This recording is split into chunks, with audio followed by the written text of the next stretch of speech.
What was that? They had 10 men for over 45 minutes and you still couldn't beat them. They're like thieves in the Premier League. Well, now we've lost our first game in 2026. I should have known not to fall for this BS trap. They've gone back to their normal self. Back to life, back to reality. Fine football! That's about as much as I can force out, to be quite honest. Second time this season, by the way, that they've lost up against 10 men, which is absolutely pathetic, absolutely embarrassing, to be quite honest. But do you know what's even more pathetic and embarrassing? That Liverpool are behind them. That's far, far, far worse. And I think it really just emphasises where we are, that I don't even feel that much happiness from Manchester United conceding a last minute winner. Yeah, I'm happy to see it, but ultimately, we're a fucking wank and our manager is Arne Slot. Well done, Newcastle. At least something decent happened in this awful game week of this awful season.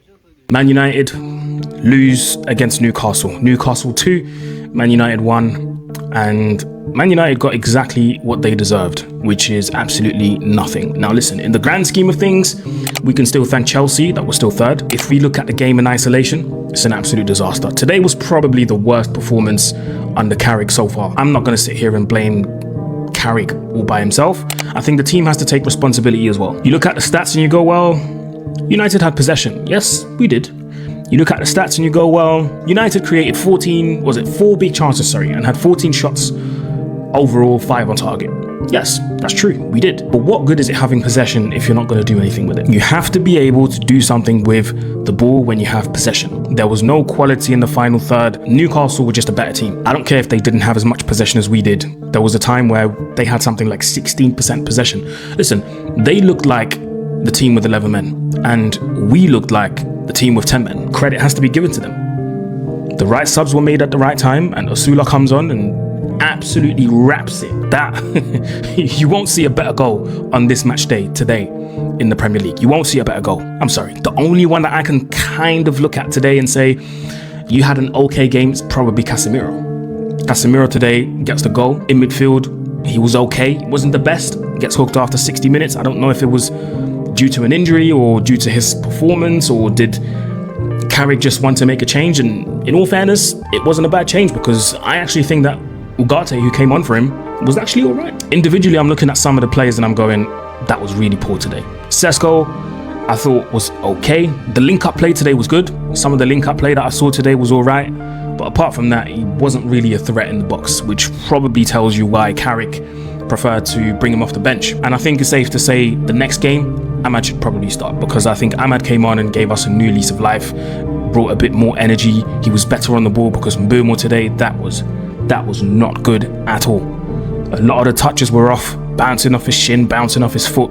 The ball wasn't sticking, and we needed someone to be on that right-hand side today on the wing. When you play the ball into him, the ball has to be able to stick, and that wasn't the case with Mbeumo today. Mainu, one of his better performances. Bruno Fernandes, listen, the thing with Bruno is, as much as he's this creative machine and he creates so much, it takes one little thing to throw him off his game, and he'll just be moaning for the rest of the game, shouting at the referee, and he'll just forget to play football, and he starts rushing things and starts trying the craziest of passes. Like, there was a time in the first half where we're on the attack, he's outside the box, probably like 5 yards, outside of the box, and he's trying to play a pass into Sesko. Really and truly, if you shift it to your left and you pass it into the passing lane where Sesko was making a run, cool, the ball can probably stick, who knows, you can turn and get a shot.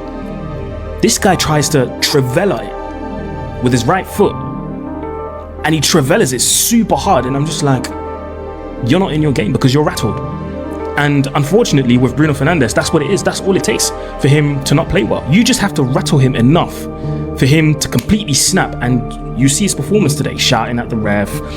You know, he's committing fouls, but he's complaining that he didn't commit the foul. Brother, you committed the foul. This is the duality that you have with Bruno. Yes, creates this much chances, cool, no problem. But what do you need to get Bruno off his game. Rattle him. That's what you have to do. Just rattle him enough for him to be angry for the rest of the game. It was just a bunch of all right performances, and in the end, the collective performance wasn't good enough because the quality in the final third just wasn't there.